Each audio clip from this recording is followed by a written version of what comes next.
ঠিক আছে, তারপর দেখ যখন এটা আবার যখন ওপেন করলাম, এটুকু বোঝা গেল। দেখ কী করলাম আমরা, এটাকে এক্স ধরে নিলাম, এটাকে এক্স ধরলাম, তো পুরো ট্রায়াঙ্গেল সমষ্টি কি 180 ডিগ্রি। তো এখান থেকে এটা কী পেলাম 180 ডিগ্রি মাইনাস 2x।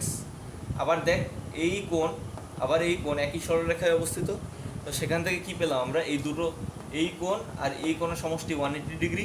এটুকু বোঝা গেছে। তো ডিএসিকে এই সাইডে নিয়ে গেলাম, তো কী হলো ডিএবি এই কোণটা equal to 180 degree minus BAC. আবার তার বিএসি এর ভ্যালু এখানটা পুট করে দিলাম, ঠিক আছে। তো 180 ডিগ্রি মাইনাস এটা, তো দেখ এটা সলভ করলে আসলে 2x। কোনো অসুবিধা?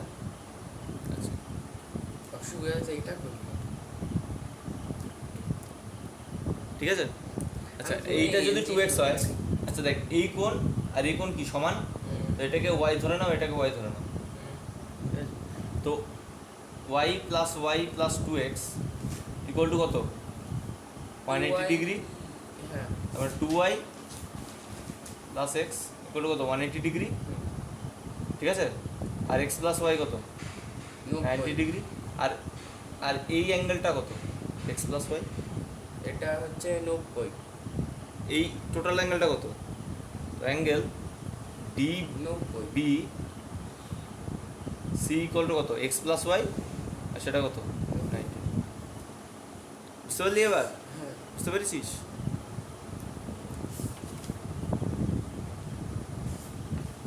এই অঙ্কটা অনেকটা এইটাই হয়েছে,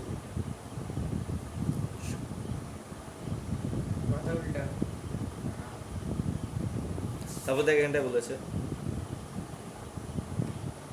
যে একটি সমদ্বিবাহু ত্রিভুজের শীর্ষবিন্দু দিয়ে যদি ভূমির সমান্তরাল যদি কোনো সরলরেখা অঙ্কন করে, তাহলে সেটা কী হবে, একে সমদ্বিখণ্ডিত করবে, এটাকে সমদ্বিখণ্ডিত করবে। কোনটাকে সমদ্বিখণ্ডিত করবে?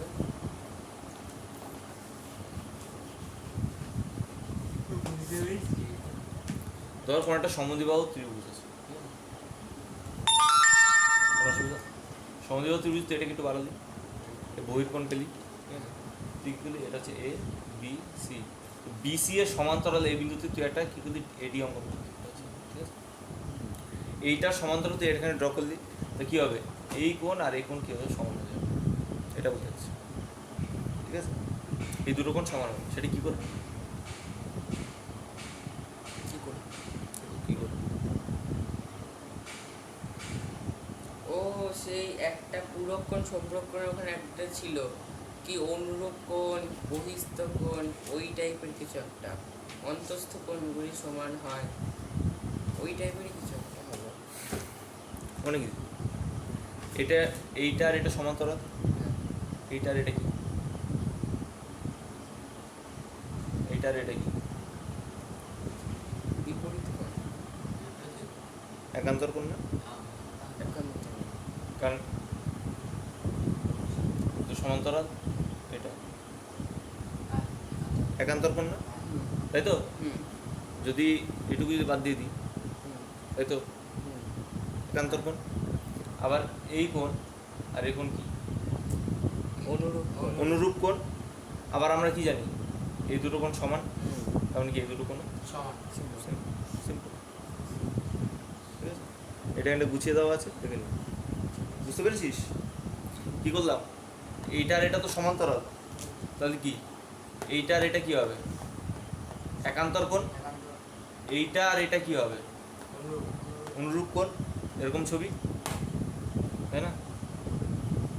এটা আর এটা এরকম টাইপের ছবি দেখ, আর এটা তো এরকম ছবি এটা, ঠিক আছে। আর দুটো কি হবে, আর আমরা কি জানি যে এইটা আর এটা কি হয় সমান হয়, হুম, তাহলে কি এই দুটো কোনো সমান। সমান হবে। আর দেখবি আর সমান হওয়া মানে মানেই তো হয়ে গেল সে সমদ্বিখণ্ডিত করে।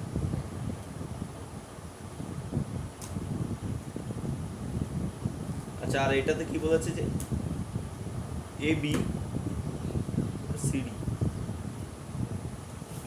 ও বিন্দুতে সমদ্বিখণ্ডিত করে, এটাও পেরে যাবে, অসুবিধা নেই। এটা ইকুয়াল টু এটা, এটা ইকুয়াল টু এটার মাঝখানের কোণ, তাহলে কী লাগবে এস এ এস, এটা বিপ্রতীপ কোণ, হুম, এইটা এটা এটা এটা, হুম। সবসময়। ঠিক আছে, কোনো অসুবিধা? না এই জ্যামিতি কি ওটা লাগে কি লাগে যে? ঠিক আছে, জ্যামিতি মানে জিনিসটা ভালো সহজ করে তো আজকের জন্য এটুকু। দি এন্ড ছোট করে বোঝা যাবে ছোট্ট করে